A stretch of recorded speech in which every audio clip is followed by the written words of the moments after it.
अच्छा, दीगर कंसर्न माँ के ये होते हैं कि मेरा दूध काफ़ी नहीं है, या मैं पिलाती हूँ बच्चा पीता नहीं है, या मैं बच्चे को करीब करती हूँ तो बच्चा रोने लग जाता है, दूध पीता नहीं है। माँ के दूध के मतलब बहुत सारे मिथ्स मुख्तलिफ इलाकों में, इवन पाकिस्तान, इंडिया, बांग्लादेश में सुनने को मिलते हैं कि माँ के दूध के साथ मसाइल हैं या दूध पिलाने में मसाइल हैं। उसमें से मोस्ट कॉमन यही है कि माँ का दूध ख़राब है या कड़वा है या जहरीला है या अठरा का मसला है। मेरे ख्याल में ये एक ऐसा सवाल है जो हर पीडियाट्रिशियन को सुनने में मिलता है, और ये हर फैमिली में, हर कल्चर में परसिस्ट करता है। तो आइए इसकी हकीकत जानते हैं कि आया कि माँ के दूध के साथ मसाइल हो सकते हैं, या माँ का दूध बच्चे के लिए कड़वा या जहरीला हो सकता है, या और क्या मिथ्स हो सकते हैं, या और क्या सवालात वालदैन के हो सकते हैं। मेरा नाम डॉक्टर वैसा ख्वाजा है और मैं कंसल्टेंट चाइल्ड स्पेशलिस्ट हूँ। पाकिस्तान और इवन सब कॉन्टिनेंट के बहुत सारे रिमोट एरियाज़ में एक कॉन्सेप्ट पाया जाता है कि माँ का दूध कड़वा या जहरीला हो सकता है। ये उन फैमिलीज़ में कॉन्सेप्ट ज़्यादा पाया जाता है कि जहाँ बच्चों की शरह अमवात ज़्यादा है, या उनके बच्चे में किसी भी वजह से डेथ हो जाती है। लिहाजा वो एसोसिएट करते हैं या तो माँ की बीमारियों के साथ, अठरा के साथ, या माँ के दूध की ख़राबी के साथ। तो हकीकत तो ये है कि माँ का दूध कड़वा या जहरीला या ख़राब नहीं होता। जो बच्चों की ज़रूरत होती है उसके मुताबिक अल्लाह ने इसको बनाया हुआ होता है। उसमें सारे फैट्स, वाइटामिन्स और मिनरल्स होते हैं।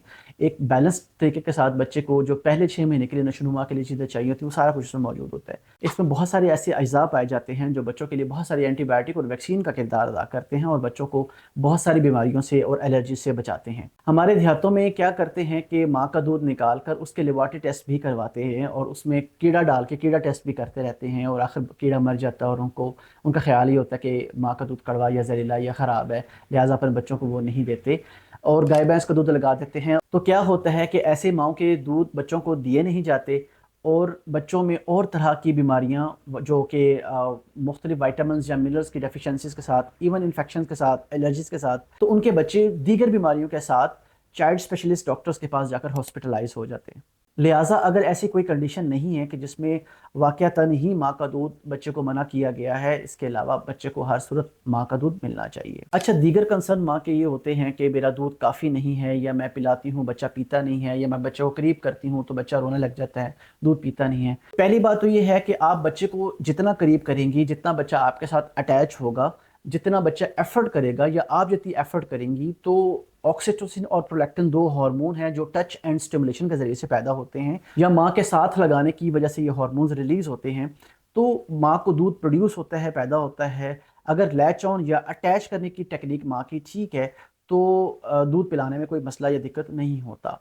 65% स्पेशली वो जो पहली दफ़ा माँ बनती हैं, उनको लैचिंग ऑन में, यानी कि एक ऐसी टेक्निक जिसके ज़रिए से बच्चे को साथ अटैच किया जाता है, अटैच करने के प्रॉब्लम की वजह से दूध नहीं आता या दूध नहीं पीते, या बच्चे करीब आने पे रोने लग जाते हैं। तो इस मसले के हल के लिए आप कोशिश करें कि या तो हेल्थ केयर वर्कर या ऐसी खवातीन या माएँ जिन्होंने पहले बच्चों को दूध पिलाया हुआ है, तो आप उनकी मदद या सलाह ले सकते हैं। लैच ऑन की टेक्निक ठीक कर लेने से या बच्चे के लिए एफर्ट लगातार जारी रखने से आपका ये मसला भी हल हो जाता है। बाकी दीगर माएँ जो ये शिकायत करती हैं कि उनको दूध कम पैदा होता है, या बच्चे शौक से पीते नहीं हैं, या बच्चे कम पीते हैं, उनको सबसे पहली चीज़ ये है कि वो अपनी खुराक को अच्छा करें, स्पेशली लिक्विड पोर्शन ज़्यादा लें, पानी का इस्तेमाल ज़्यादा करें, क्योंकि माँ के दूध के अंदर 88 से 89% सिर्फ पानी होता है। अगर माएँ सिर्फ ज़रूरत का या प्यास की सूरत में पानी पीती हैं, तो पानी की कमी की वजह से जो दूध पैदा होता है वो भी कम हो सकता है।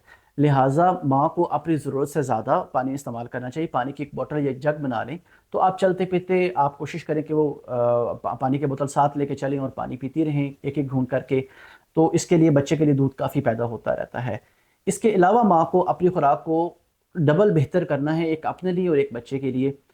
उसमें सारी एक मतवाज़न या बैलेंस ग़िज़ाएँ खानी चाहिए। उसमें fats, proteins, vitamins, minerals, carbohydrates का इक्वल पोर्शन लेना चाहिए। इसके अलावा वो माएँ जो अपने बच्चों को दूध पिला रही हैं, उनको तरह तरह की ग़िज़ाएँ गर्म और ठंडा के नाम पे मना की जाती हैं। फॉर एग्ज़ाम्पल, अगर बच्चे का पेट ख़राब है तो माँ को गर्म ग़िज़ाएँ मना की जाती हैं कि आपने लेट्स से अंडा नहीं खाना है या चाय नहीं पीनी है, या जो दीगर हमारे यहाँ कॉन्सेप्ट है गर्म चीज़ों के बारे में, वो उनको मना की जाती हैं।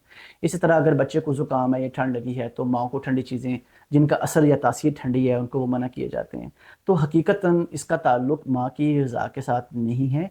दूध पिलाती माँ जो मर्ज़ी खा सकती है, सिवाय वो चीज़ें जो उसकी मेडिकल कंडीशन की वजह से मना की गई हों। इसके अलावा वो हर तरह की चीज़ें खा सकती है, उससे मना कुछ नहीं होता। माँ के दूध की वजह से उसके बच्चों को कोई प्रॉब्लम नहीं होता। لیکن جب آپ ان کو غذائیں منع کرتے ہیں یا سختی یا پابندی ہوتی ہے جس بھی وجہ سے، تو الٹیمیٹلی کیا ہوتا ہے، ماں کو دودھ خشک ہونا شروع ہو جاتا ہے یا کم ہونا شروع ہو جاتا ہے، یا بچوں کا پیٹ نہیں بھرتا، اور الٹیمیٹلی وہی مائیں انسسٹ کرتی ہیں کہ ان کو فارمولا کا دودھ لگا دیا جائے، یا پھر لیٹر آن افورڈ نہ ہونے کی وجہ سے یا وٹس ایور مسکنسیپشن کی وجہ سے جو ہے وہ گائے بھینس کے دودھ پہ شفٹ کر دیا جاتا ہے، اور اس کی وجہ سے اور بہت سارے دیگر مسائل ہونا شروع ہو جاتے ہیں۔ بچوں میں خون کی کمی شروع ہو جاتی ہے، ہڈیاں کمزور ہو سکتی ہیں، الرجیز بن سکتی ہیں، الٹیاں موشن لگ سکتے ہیں، کمزور ہو سکتے ہیں، اور بہت سارے ایشوز ہو سکتے ہیں جو گائے بھینس کے دودھ کے ساتھ ایسوسیٹ ہو سکتے ہیں۔ ایون شارٹ اسٹیچر، چھوٹے قد کے بچے ہو سکتے ہیں۔ سب سے اہم اور سب سے ضروری بات یہی ہے کہ پہلے 6 مہینے میں صرف ماں کا دودھ دیا جائے، ماں کی خوراک کو اچھا کیا جائے، ماں گرم ٹھنڈا کھا سکتی ہے، اپنی غذا کو بیلنس ڈائٹ رکھے۔ ماں کی خوراک کے ذریعے سے بچے کو بہت سارے ایسے اجزاء ٹرانسفر ہو جاتے ہیں جس سے بچے کی قوت مدافعت بہت بہتر ہو جاتی ہے، اور ایون بچہ ایک بہترین طریقے سے گرو کرتا ہے۔ لیکن اگر یہ تمام تر احتیاطیں کرنے کے باوجود بھی آپ کو دودھ پلانے میں کوئی پرابلم آ رہا ہے، یا آپ پلا نہیں پاتی ہیں، یا کوئی مسئلہ ہے، تو پلیز ہیلتھ کیئر ورکرز یا ڈاکٹرز کے ساتھ رجوع کریں۔ السلام علیکم۔